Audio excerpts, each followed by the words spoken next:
Un gusto saludarles nuevamente en este espacio aquí entre todos con su amigo Franklin Cisneros Ramírez. Y hoy de verdad es un placer la plática que vamos a tener, la persona con la que vamos a dialogar y poderlo entrevistar nuevamente. Pues la verdad es una verdadera exquisitez. Hoy tenemos la presentación de un muy buen amigo que forma parte de este equipo de Entre Todos, en este espacio de aquí. Y les estoy hablando de Martín Sánchez Morales. Bienvenidas, bienvenidos, y vamos a disfrutar de esta plática con un hombre que se ha dedicado a las letras, a la enseñanza y al trabajo social, a ese trabajo de participar con la gente más vulnerable, con los más desprotegidos, con la gente desvalida, con las personas que han sido afectadas por enfermedades. Esa es una de las labores a las que se ha dedicado Martín Sánchez Morales, además, como ya lo dije, de ser maestro, dedicarse a la enseñanza y de ser un escritor prominente. Martín Sánchez Morales nació en la Ciudad de México el 4 de agosto de 1962, penúltimo de 14 hermanos. Su padre, don Francisco Sánchez Hernández, y su madre, doña Aurelia Morales Soria. Él estudió trabajo social en la Universidad Nacional Autónoma de México, ahí tiene su licenciatura y pasa su juventud estudiando esta bonita carrera. Es maestro en educación por la Universidad del Desarrollo, UNIT. Ha impartido cátedra en diferentes universidades como la Escuela Nacional de Trabajo Social en la UNAM y el Instituto Cumbres. Su trayectoria como docente a nivel bachillerato ha transcurrido en subsistemas como CONALEP y DGETI, ya con 30 años de experiencia como maestro. Su experiencia como trabajador social abarca desde niños de la calle, madres solteras, adultos mayores, trabajadoras sexuales adultas mayores, hasta personas afectadas por la enfermedad del VIH-Sida. Actualmente su trayectoria docente transcurre en el CETIS número 5 Gertrudis Bocanegra, donde imparte clases a adolescentes, a gente de bachillerato. Su inquietud por la escritura nos remonta hasta el momento en que tenía 6 años, aunque formalmente su carrera como tal comienza a los 20 años, destacando hasta este momento, entre varias de sus obras, 3 maravillosos libros: Gotitas Dulces de Mar, Poemas del Mar y Salem y yo. Martín Sánchez ha escrito de todo: novela, cuento, poesía y hasta teatro. Desde hace 3 años participa en el Festival Internacional de Navachiste en Guasave, Sinaloa, con lecturas poéticas y otros talleres artísticos. Como lo dije al principio de esta presentación, en verdad, profesor Martín Sánchez Morales, es un lujo y un honor estar en esta plática contigo, en este diálogo. Amigo, bienvenido. Pues muchas gracias, mi querido profesor. Pues aquí andamos con todo lo que dijiste, ya no sé ni qué decir. Me dejaste anonadado, dicen por ahí. Muchas gracias por la deferencia. Y pues, a ver, ¿qué vamos a platicar? Soy materia disponible. Adelante. Pues el protagonista de esta plática aquí entre todos hoy eres tú, y yo quisiera que nos platicaras esa experiencia infantil de cómo te acercaste a las letras y cómo fue que te fuiste enamorando de este bonito quehacer de escribir. Es un camino muy hermoso, como tú dices. La escritura es un remanso en la vida de muchas personas. Yo creo que hay gente que comienza a evadir la realidad de diferentes formas, de diferentes maneras, sobre todo cuando tu realidad, en el caso, por ejemplo, de un servidor, pues fue una realidad un poquito agreste, un poquito dura, un poquito fea en el sentido social, económico. Eh, Hay mucha gente que se evade con el alcohol, con las drogas, eh, mm, robando. Un servidor pues comenzó a evadirse de esa realidad con las letras. Comencé a hacer pequeños poemitas muy tontos, si ustedes quieren, muy infantiles, pero que me iban rescatando de que a veces pues no había muy poco para comer, por ejemplo, o había muy pocas posibilidades de dormir adecuadamente, ¿sí? En un cuarto muy pequeño para los que, como te comenté, los que éramos 14 hermanos, más mi papá, más mi mamá, pues éramos ya 16 personitas en un cuarto de 4 por 4. Entonces, pues, la evasión que yo comencé a a buscar fueron las letras. Y ahí empezamos con pequeños poemas sencillos, poemas cortos, que más que poemas eran rimas sin ton ni son, ¿sí? Pero de alguna manera pues fui agarrándole el gusto y yo creo que tuve la gran fortuna, pero la gran fortuna de encontrar en mi vida gente muy valiosa en cuanto a que les gustaba mucho la lectura. Gente que me empezó a enseñar sin enseñarme, o sea, con el puro ejemplo, a buscar un libro, a abrir una página, a comenzar a ver que hay posibilidades hermosas de viajar sin dinero, hay posibilidades hermosas de soñar sin drogas, y este sueño, este viaje, pues te lo dan los libros, ¿no? Y pues aquí andamos, comenzamos por ese pequeño gran camino, y aquí estamos, mi profe. Cuando nosotros identificamos una actividad que nos gusta y que de alguna manera marca la vida de alguien, es inevitable pensar en alguien que alguna vez nos acercó a este panorama. ¿Nos puedes platicar quiénes fueron o quién fue o a quiénes recuerdas tu primer mentor en este mundo de escribir?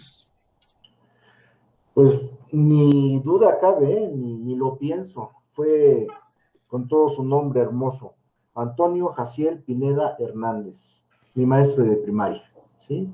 Un muchachón en aquellos años 70 de 25, 26 años que ya era maestro de primaria y que le tenían un miedo, pero miedo atroz porque era muy estricto.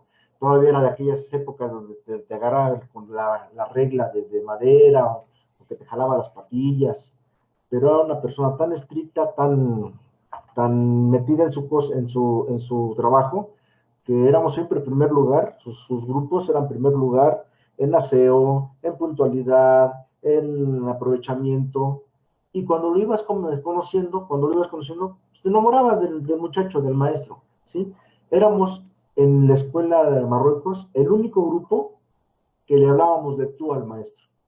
¿Sí? Oye, Toño, mira, Toño, vamos a jugar, Toño, y el maestro jugaba con nosotros voleibol y fútbol, y el director lo regañaba, me acuerdo. Maestro, venga para acá. Y dice, sí, señor director. ¿Cómo es que le llaman de usted, de tú a esos alumnos que no tienen respeto por usted? Y decía una cosa muy, muy hermosa. Decía, señor director, el respeto no está en el usted, sino en la forma de llevarlos. Y ellos jamás me han faltado al respeto. Éramos en los años 70 que teníamos que tener el pelo corto, casquete corto, éramos el único grupo que traía su melena. Y llegaba el director, y, maestro, ¿por qué esos muchachos andan greñudos? ¿Por qué no los manda a pelar? Y le decía al maestro, maestro, ¿cómo prefiere a mis alumnos? ¿Decentes o pelados? Y ya nada más le ganaba la risa al director y se iba.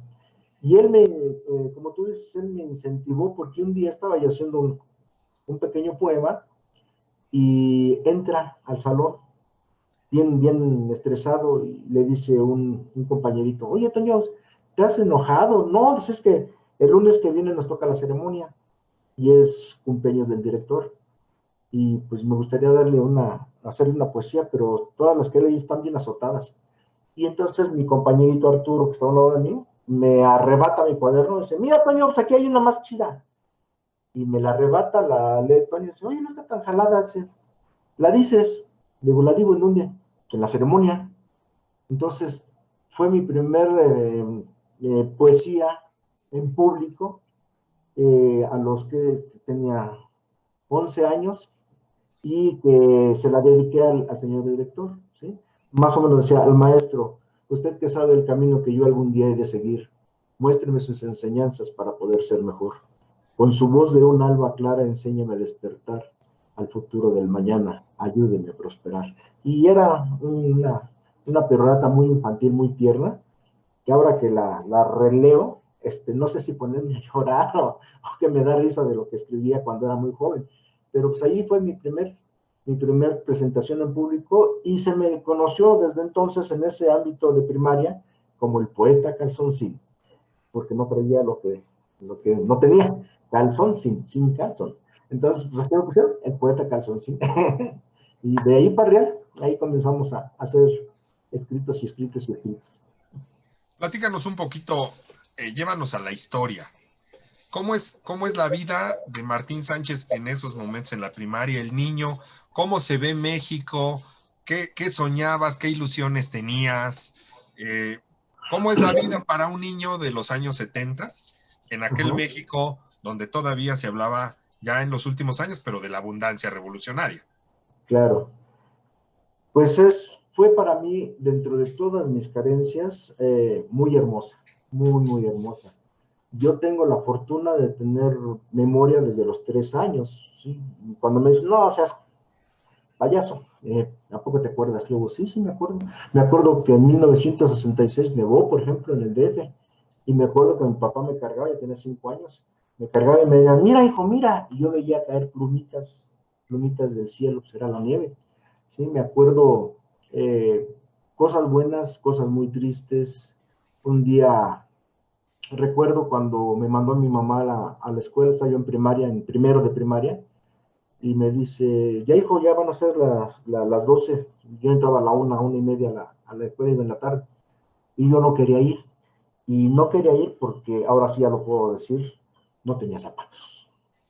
Entonces me dice mi mamacita, no te preocupes, hijo, los que yo traigo no se ve que sean de mujer. Entonces me presta sus zapatos mi mamá y eran los que yo utilizaba para ir a la escuela. Sí, entonces mi mamá me prestaba los zapatos en la tarde, ella se quedaba descalza, y llegaba en la tarde, ya le entregaba sus zapatos, pero así eran las situaciones. Sin embargo, dentro de todas esas carencias, hubo mucho amor, hubo mucha unidad familiar. Éramos la envidia de ahí del callejón, toda la familia Sánchez, porque cada 8 días agarrábamos 2 carritos destartalados que tenían mis hermanos mayores y nos íbamos a Texcoco, al Molino de las Flores, al Aragón, a Xochimilco, siempre andábamos paseando. Y entonces, pues son cosas que te van tatuando el alma, ¿no? Y cuando tú ves las juventudes sin querer, eh, que las tienes que comparar, si yo le digo, por ejemplo, a mis alumnos, antes, en mis tiempos, el problema en una primaria pues, era el cigarro, nada más. En la secundaria el cigarro y la cerveza, porque ni siquiera alcohol, cheverní, no, o sea, cerveza y cigarro secundario.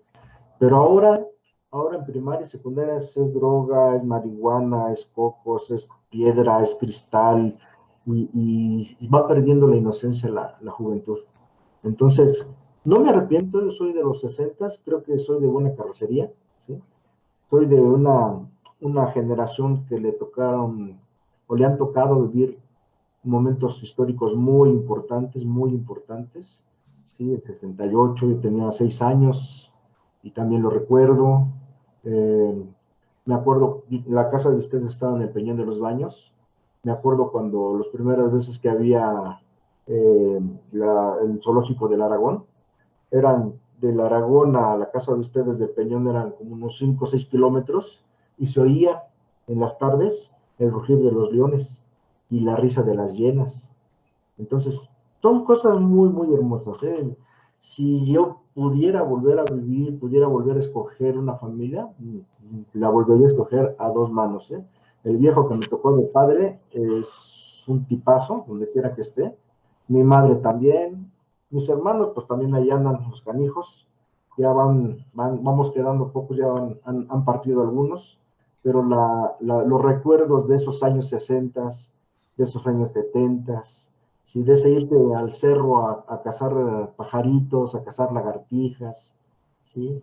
De esas navidades, esas piñatas, esas posadas de vecindad, ¿sí? Yo creo que los chavos de ahora, la juventud de ahora, se está perdiendo de mucho, muchísimo. Ahora con la situación de nada más el internet y los juegos virtuales, todo eso, se está perdiendo de mucho. Se está perdiendo del tacón, del trompo, de la rayuela, de la pica, de los encantados, de las escondidillas, de muchas cosas. Eran una onda muy bonita. A mí me Uy, traen muy bellos recuerdos las escondidas. sí, sí. Era- Eran juegos muy bonitos que jugabas con todos tus amiguitos de la casa, de la cuadra, de la escuela. Ajá. eh, y bueno, ya vas creciendo y después ya empiezas a jugar otras cosas, ¿no? Ya el fútbol y el deporte Ah, sí, también. se vuelven atractivos. Martín, y vas creciendo, como lo estamos diciendo, entras a tu juventud, tu adolescencia, y obviamente se transforma uno y empiezas a ver la vida de otro modo. Ya en tu adolescencia, ¿cómo es ese México? ¿Cómo es el México que te toca vivir ya siendo adolescente? Tuve una etapa muy desconectada de mi realidad. Te voy a decir por qué. En el 75, un día yo estaba en segundo de secundaria y se fueron mis hermanos a Celaya a visitar a los parientes de Celaya, Guanajuato. Y a los 3 días llegaron con un camión un tortón de 5 toneladas, 6 toneladas, y empezaron a subir las cosas.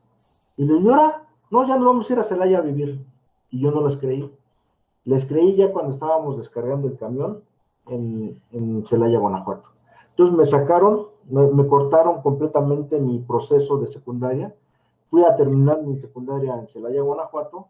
Fue un choque muy fuerte para mí, muy fuerte, porque allá me decían los chavos, vamos a echar relajo. ¿Ah? Salíamos, nos sentábamos en la banquetita de la escuela y estábamos así. Ese era nuestro relajo. ¿Sí? Entonces yo acostumbrado a ir a bailar, a irme a Chapultepec, a andar con la novia. O sea, ya me tornaron. Y un día, como yo era del DF, en provincia regularmente no nos quieren a los defeños, como nos decían antes, nos decían los chilangos. Y un día me dice un muchacho, oye, dice, ¿y ustedes cómo les dicen? Y pues chilangos, no, pero tú estás bien contaminado. Oyeron otros cuates y se empezaron a reír, y desde entonces era el contaminis, el contaminado. Así me pusieron. Oye, contaminado, vas a hacer la clase, sí. Oye, contaminado para acá, oye, contaminado para allá. Y así se me quedó. Entonces, la juventud que yo viví en Celaya fue de agresiones, ¿sí? La colonia donde vivía siempre me estaban cargando la manita. Tuve que rifármela como 3 veces a tener que meter las manos para que me dejaran en paz, para que comenzaran a respetarme. Llegué con el tiempo también a tener muy buenos amigos en provincia, muy buenos amigos. A punto estuve de casarme por allá. Afortunadamente, a Dios gracias, no. Sí, me vine a casar acá me agarraron por acá. Pero la juventud que viví sí fue un poquito traumatizante, por lo que te comento, por ese cambio tan drástico que tuve, ¿sí? De una provincia, que en esos entonces todavía era una provincia muy, muy pura, muy, muy tranquila, ¿sí? Ahora ya no. Ahora ya también Celaya, no te puedo mentir. Ahorita las noticias de Celaya, yo cada que pienso ir a ver a mi familia en Celaya, la pienso mucho porque sí, asaltos, camiones quemados, asesinatos, hasta parece que estoy viviendo en los Reyes de la Paz. Ah, pues yo vivo en los Reyes de la Paz. Ah, no, entonces está igual, está igual, entonces aquí andamos. Sí. ¿Alguna vez, lo tengo que preguntar porque quiero saberlo, ¿cuándo fue la primera vez que le escribiste a una mujer? ¿Cuándo fue la primera vez que le escribí a una mujer? Sí, que tú Tendría dijiste, yo, estas notas van dedicadas a fulana. tendría yo 14 años y escribí una cosa que decía, la materia que me gusta a mí es la que me das tú a mí. Matemáticas no son, ni lectura ni español. La materia es del amor que me das con gran candor. Se la escribí a la maestra de español, estaba bien preciosa la señora. Y fue mi primer amor platónico. Nunca le mostré la poesía, porque imagínate, en ese entonces la maestra tendría unos 26, 27 años, yo tenía 14 años, entonces pues un poquito.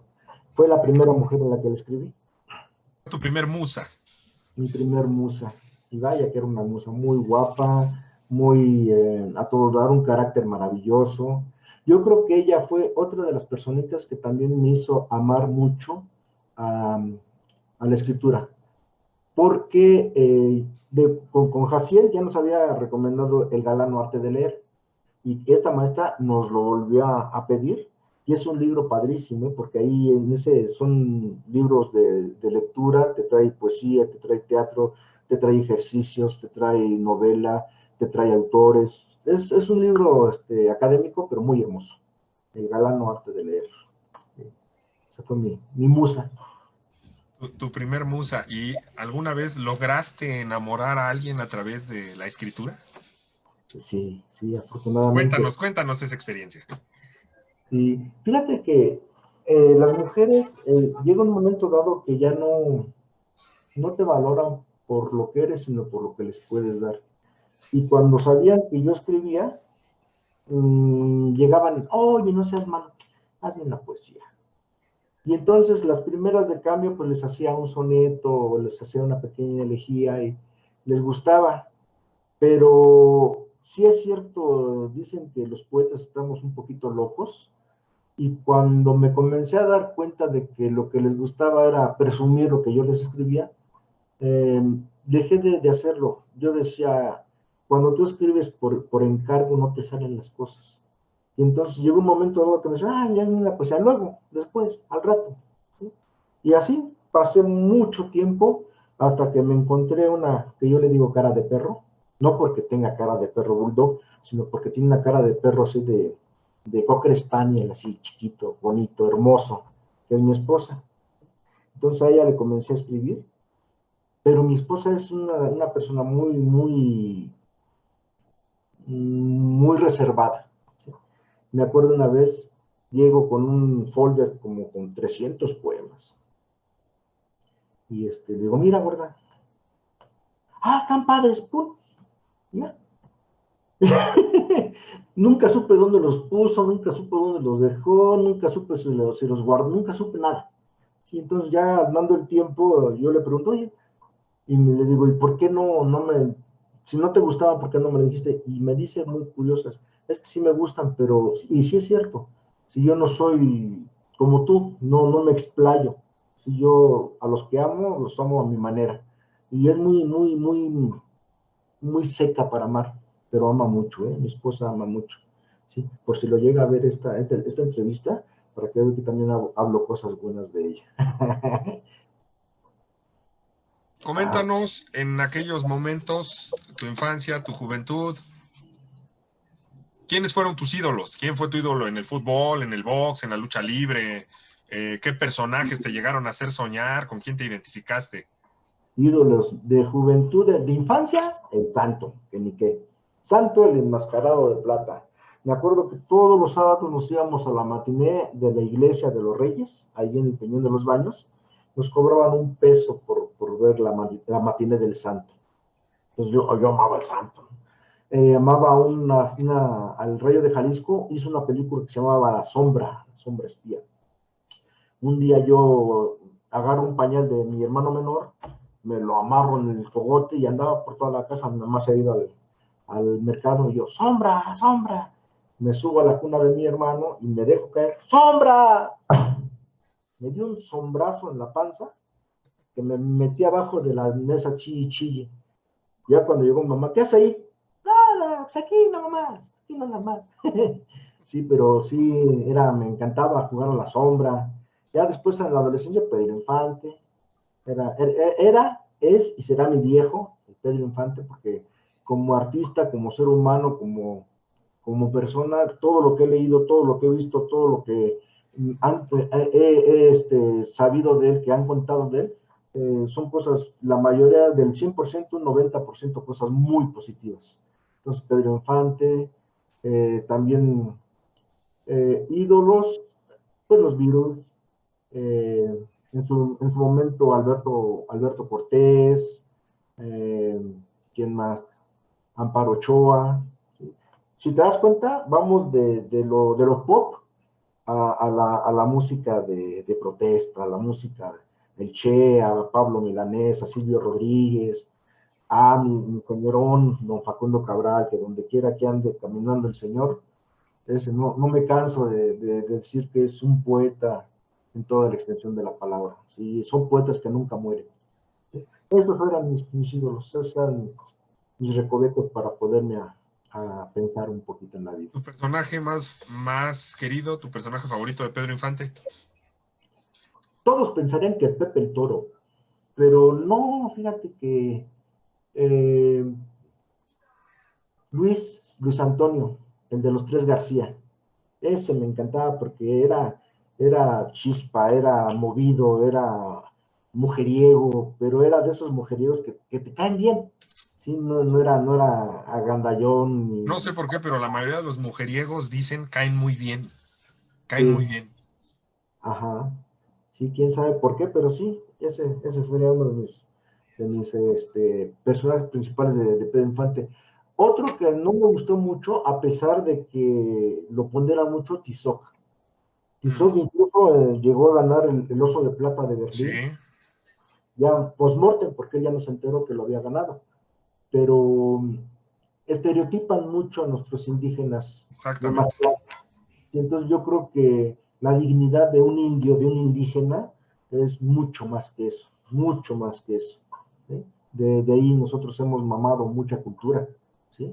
Entonces, son nuestros padres indígenas, así como, aunque no lo quieran, también tenemos a nuestros padres españoles, Por ¿sí? supuesto, sí. Entonces, hay que Sí, sí. ponderarlos a los dos. Uh-huh. Estoy completamente de acuerdo. Muy bien. Y continúas, ya estás en la universidad. Platícanos, por favor, ¿por qué trabajo social? ¿Qué te inclina? ¿Qué te lleva?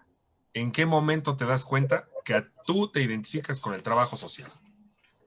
Yo cuando fui a buscar una carrera, lo que todos, ¿no? Quería o psicología, o quería derecho, o quería actuación, incluso a mí me encanta la actuación. Entonces, pues yo llegué a UNAM, vi que la cola de trabajo estaba muy, muy pequeñita, y yo quería irme, pues echarme unas chelas, y dije, no, pues aquí me apunto rápido, y me voy. Sí, me apunté a trabajo social, hice mi examen, me quedé, y te confieso, entré sin conocer siquiera la carrera, ¿eh? No la conocía, yo nada más decía, hay mujeres, y de aquí soy, ¿sí?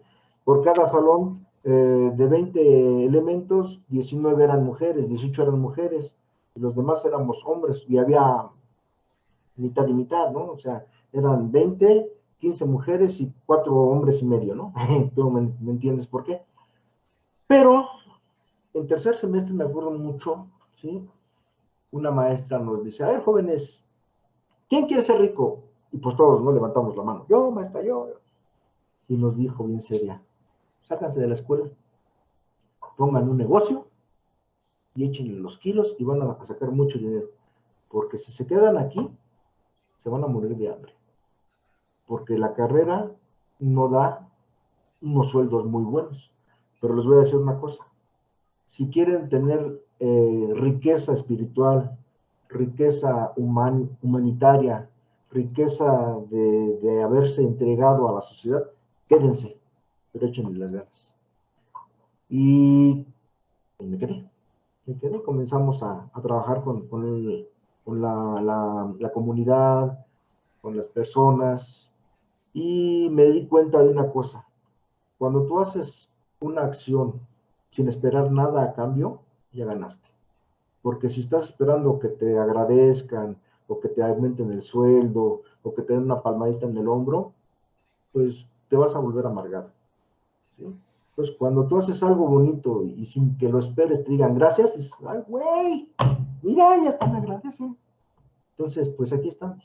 Sí. Platícanos esa etapa de tu vida, ¿cómo es Martín Sánchez ya en la universidad, ya en esta juventud, donde te vas dando cuenta que te estás volviendo un hombre cada vez más completo, más preparado, acercándote ya a ser un profesionista? ¿Cómo vive Martín ese momento de la vida? Eh, Aquí también a sincerar mi corazón, ¿sí? Y lo voy a hacer porque tú eres mi amigo, y porque, pues, hay veces que la experiencia enseña más que la teoría. Yo en el 85, un poquito antes del temblor, en octubre, un mes antes, octubre, agosto, septiembre, 2 meses antes del temblor, muere mi papá. Entonces, perdón, sí, mi papá, no, primero muere mi hermano, muere un hermano de 28 años. Y pues me destanteo, era sin menosprecio de mis otros hermanos, era el hermano que más me seguía, que más quería yo. Era un hermano que ya casado, cuando yo iba a visitarlos a Celaya, ya casado él, me decía, ten carnal, 100 varos o 50 varos. Y yo, ¿por qué carnal? Si tú ya estás casado, no, para tu escuela, güey, tú échale los kilos. Entonces era un señor, se muere en un accidente de carretera y quedo así medio sacado de onda. Eso fue en el 83. En el 85, 2 años después, muere mi papá. Entonces estábamos septiembre, agosto, sí, muere mi papá en el 85 y se juntan muchas cosas, se junta el temblor del 85, se junta la muerte de mi padre, se junta una situación amorosa que tuve con una niña que amaba mucho y que de repente pues tronó muy fea la situación. Y lo digo con pena, pero también con mucho orgullo porque lo superé. Cuando llego del entierro de mi papá, que lo enterramos en Celaya, entro al cuarto y un cuarto de 1,20 por 2, solito yo. Entonces vivía con una hermana. Pues me fui a la tienda, compré una botella de tequila de alito, hice una olla de café, vacié toda la tequila, saqué mi guitarra, me puse a cantar y a tomar tequila con café. Obviamente, pues son un pretexto tonto, porque para alcoholizarte, cualquier pretexto es bueno. Mi pretexto fue la muerte de mi padre. Andando el tiempo, pues yo comencé a perder la escuela, no entraba a clases, me quedaba, nos conocían como el Escuadrón de la Muerte, el Garrafón, el T-8, el Maradonas, el, este, el Vitorino y yo, éramos 5, ¿sí? Imagínate, T-8 y el Garrafón, con eso te digo todo. Un día, estando festejándole una, un cumpleaños a una compañera, estaba con la que ahora es mi esposa, en ese apenas era mi novia. Y se me viene el recuerdo de mi padre y empiezo a tomar más. Y le digo, no, es que porque se murió mi papá. Y mi señora, no, ya tranquilo, cálmate ya. Y una vez le digo, ¿sabes qué? Mira, una cosa, tenemos una semana de novios. Tú me has conocido que soy bien relajo, bien a todo dar, bien wiri, pero no me has conocido tomar. Me voy a tomar un vasito de esos de Unicel, de los grandes. Lo llené de ron Kingston, ¿sí? De ron para después de tomar, porque es matarratas. Y lo llené, y le digo, me lo voy a tomar al hilo. En 10 minutos voy a estar borracho. Si me aguantas borracho, ya lo hiciste. Si no, pues es hora de que te vayas. No, no hagas eso, que quién sabe qué. No le hice caso, me lo tomé. 10 minutos. A los 3 minutos yo estaba con mi papá en la... No, que porque fue mi jefe. Y empiezo a golpear el pasto. Y mi señora, no, ya tranquilo, ya me tranquilizo. Entonces, vamos con tus amigos. Entonces me lleva con tus amigos y se me atraviesa un poste de luz de los de ahí del Camino Verde, de CEU. Y pues le doy un derechazo y nada más la lámpara se hizo así y paz, va para abajo. Entonces me alcanza a agarrar mi señor y dice, cuidado. Y la lámpara me cae en la mano izquierda. Me quedó una pequeña herida. Y yo dije, no, ya la regué mucho. ¿Sí? Entonces, yo le agradezco mucho a mi cara de perro, a mi esposa, que me apoyó, me sigue apoyando. Si no es por ella, yo creo que ahorita estuviera tirado, alcoholizado como el por 8 mi amigo que no terminó la escuela. Pero gracias a mi esposa que siempre me estuvo échale ganas, ya no tomes, ya échale acá, ya échale allá. Eh, Formamos una familia, tenemos 3 hijos maravillosos, ya todos adultos. Y creo yo que las experiencias de la vida te hacen valorar lo que tienes. Y ahora cuando veo muchachos alcoholizados, yo creo que yo sí tengo la calidad moral para darles unas patadas y darles un jalón de orejas y decir, no la calabacín, hijo, porque la estás regando, porque yo viví eso, ¿sí? Yo estoy hablando con conocimiento de causa, ¿sí? Y es muy fuerte pero es muy hermoso haber salido, ¿eh? Muy, muy hermoso. No te digo que no tomo, sí me gusta echarme en mi cuba, tú me conoces. No te digo que no fumo, tengo mis pipas, ¿sí?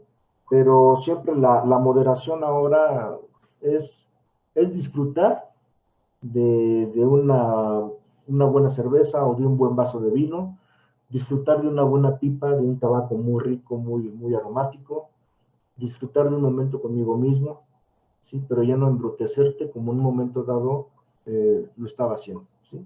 De eso ya hace pues casi 25 años, o sea que ya, afortunadamente ya llovió. Fue una situación estudiantil muy, muy curiosa. Ya después con mi señora retomé mis clases, comencé a volver a entrar. Después de que llevaba un promedio de 6, terminé, gracias a Dios, con un promedio de 8.8, ¿sí? Lo digo con mucho orgullo, porque del Escuadrón de la Muerte fui el único que me titulé, tristemente. Ajá. De los 5, soy el único titulado. Ahorita que nos lo mencionas, platícanos esa experiencia. ¿Qué se siente el día que te recibes? ¿Qué siente Martín Sánchez? Fue una cosa maravillosa, ¿eh? Yo creo mucho en las cosas esotéricas, en las cosas que nos da nuestra madre tierra, nuestra madre Coatlicue, porque nos da señales.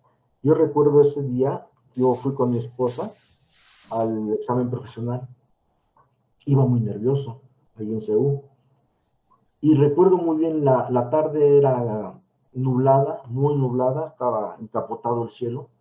No me lo van a creer, no quiero que me lo crean. Yo simplemente platico lo que me pasó. De repente, enfrente de mí se empezó a hacer un claro en el cielo y aparecieron dos halconcitos. Empezaron a volar arribita de mí. Y de repente, bajo mi vista y entre las piedras había colibríes. Dije, ah, mira qué bonito. Entonces mi esposa iba a comprar una botella de agua y cuando regresa dice, ya vas a entrar. Le digo, sí, ya nos llamaron. Le digo, pero te pido un favor. Iba a hacer mi examen grupal. Pero te pido un favor, no entres. Dice, ¿por qué no? Le digo, porque tengo mucho miedo. Le digo, mira, vamos a una cosa. Si cuando salga te doy un beso y te abrazo, es que ya soy licenciado. Si salgo y te tomo de la mano y nos vamos caminando, es que reprobé.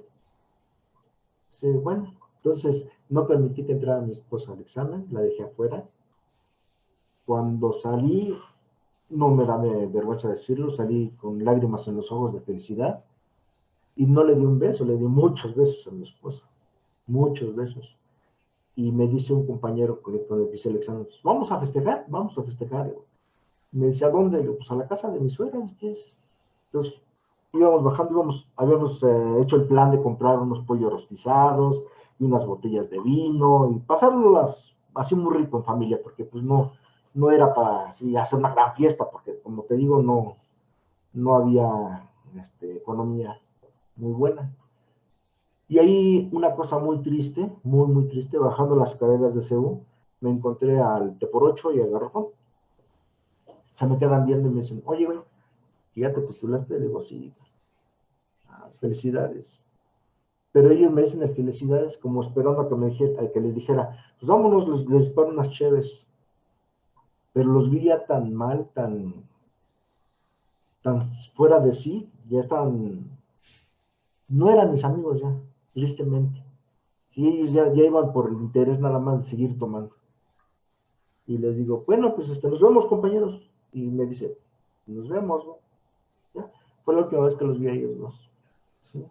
Ellos siguieron tomando y estaban ahí con su botellita abajo de la banca. Y ya, ahí los dejé.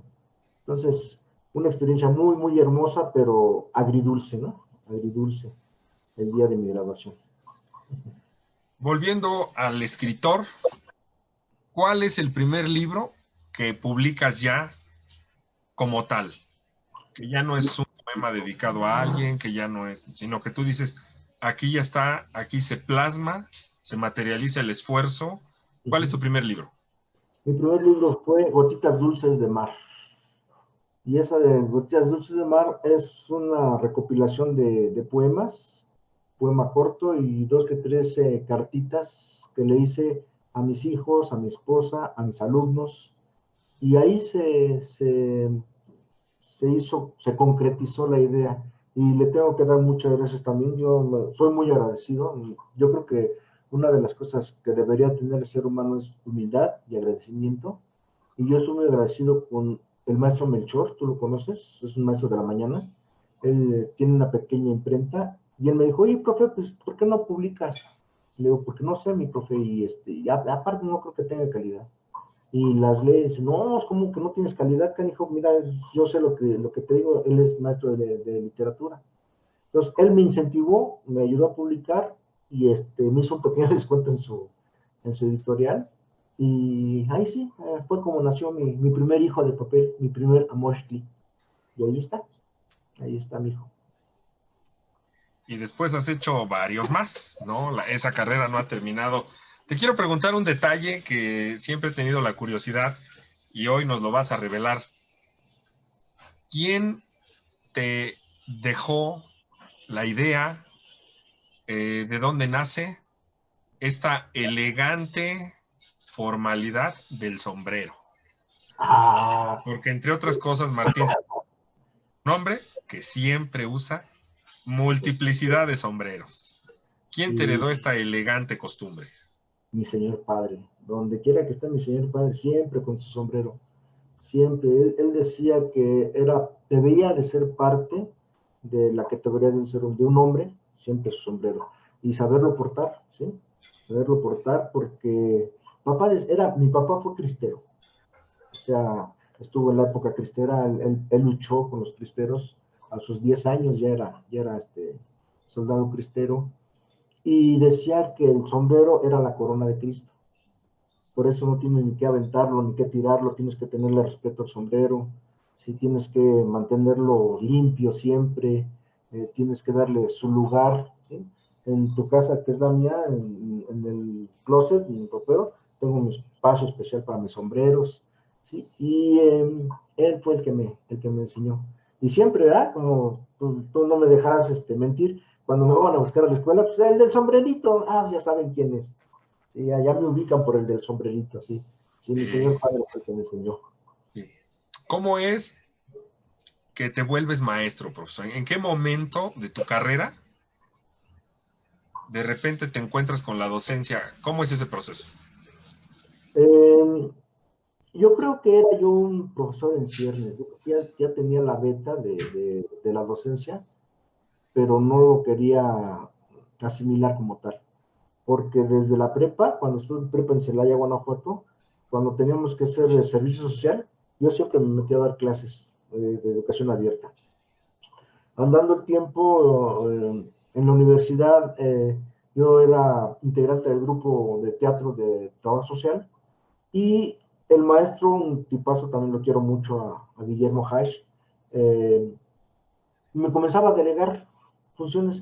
Llegó un momento dado que el maestro ya no iba, por angas o mangas, me decía, tú montate esa obra.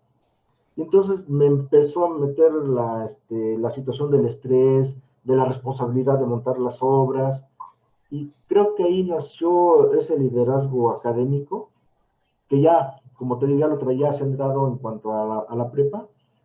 Y cuando me enfrenté a un grupo ya fuerte, en una preparatoria, no te soy mentiroso, quedé incluso con la boca seca, seca, porque los chavos son los chavos y te hacen al hígado. Ya después les vas agarrando la onda, les agarras el amor y sabes cómo golpearlos y te enamoras del trabajo. ¿Sí? Yo soy masoquista, yo siempre lo he dicho, soy masoquista y me encantan mis chamacos, mis chamacas, siempre son mis hijos, siempre les he dicho que son mis hijos, siempre. Entonces, pues, yo creo que ya había nacido ya con esa beta de ser docente. Bien, profesor. Tú escribiste algo que me gustaría, si tú lo ves a bien, por supuesto, que nos compartieras en este espacio Ajá. para que lo veamos y lo escuchemos entre todos. Ajá. Aquí, tú escribiste una parte de tu libro donde describes al maestro. ¿Nos lo podrías compartir? Claro que sí. Es rápido, rápido, rápido. Esta carta se la hice a mis alumnos cuando me cambié del turno matutino al turno vespertino. Llegué, les dije, jóvenes, pues me cambio. No, maestro, no se vaya. Pues sí, me tuve que cambiar. Entonces, les escribí esto. Se lo voy a compartir. Sí. Perdón, antes de que lo leas, y es una carta que viene en el libro Poemas del Mar. Poemas del mar, que es este. ¿Sí? Del Martín, ¿eh? No es del mar, es del Martín. Dice así más o menos, despedida escolar. Sí. Sé que no fui el profesor perfecto que esperaban. Sé que me falta mucho para poder conceptuarme como profesor. No soy lo que ustedes se merecen. Por lo mismo, ahora quiero sincerar mi corazón. No me gusta que me digan maestro, pues ese grado académico solo lo utilizan dos tipos de seres humanos, y ambos se encuentran en los extremos opuestos del universo. Por un lado, están los maestros, poseedores de su verdad, verdad impositiva, arrogante, hipócrita, intransigente, maestros que creen que no los merece el piso que atraviesan, seres pedantes y prepotentes que por el hecho de tener un grado académico o incluso sin tenerlo, se ofenden si no les hacen caravana y les llaman maestros o maestras con voz fuerte, para que todos sepan lo importante que son en este mundo. Maestros que viven quejándose por no ganar lo suficiente, por no recibir los halagos necesarios, por no tener las prestaciones adecuadas. Maestros que no dejan de criticar al otro, que buscan siempre meterle el pie a los demás, pues no soportan que otros triunfen, aunque sean buena lid. Maestros y maestras que dictan reglas morales, o estilos de vida pulcra, o éticas intachables, amonestando a los alumnos hasta por haber lanzado una mirada indiscreta, aunque no enseñen predicando con el ejemplo. Para ellos no existe la congruencia. Al otro extremo se encuentran los verdaderos maestros, que incluso, sin ostentar dicho título avalado por alguna institución académica, son en verdad líderes, dirigentes de vidas, maestros, seres que enseñan con el ejemplo, con su estilo de vida, con su congruencia. Seres de luz que no te aconsejan, te guían, que no te regañan, te orientan, que no te critican, te aceptan, que ríen contigo, que te ofrecen un hombro cuando lloras y que guardan silencio con tu silencio. Algunos tienen nombre, otros son anónimos. Jesús, Siddhartha, Lao Tse, son algunos de ellos. Me avergonzaría ser de los primeros, pero me faltan 1000 vidas para siquiera merecer atar las sandalias de los segundos. Si aprendiste algo de mí, házmelo saber con una sonrisa. Si no, tu silencio será más que elocuente. Gracias por permitirme hacerte formar parte de mi universo. Atentamente, tu profesor. No, profesor, pues ya con eso nos dejas pasmados, enriquecidos y sobre todo agradecidos. Profesor Martín Sánchez Morales, poeta, chamán, trabajador social, hombre del mundo. Ha sido un lujo y un honor tener esta charla contigo. Muy, muy agradecido. No, el agradecido soy yo, muchas gracias. Y como siempre, grande amigo mío, y espero que yo sea también siempre tuyo. No, por supuesto que sí, gran amigo. Y a nombre de toda la gente que hace posible la realización de aquí, en este espacio de Entre Todos, con su amigo Franklin Cisneros Ramírez, los invitamos a que sigan viendo estos episodios, estas charlas, enriquecernos unos con otros y seguir generando pensamiento luminoso. Nuestro director de producción, Guillermo García Naranjo Ursáiz, muchísimas gracias. Nos vemos en la próxima emisión de aquí, con su amigo Franklin Cisneros Ramírez. Hasta luego.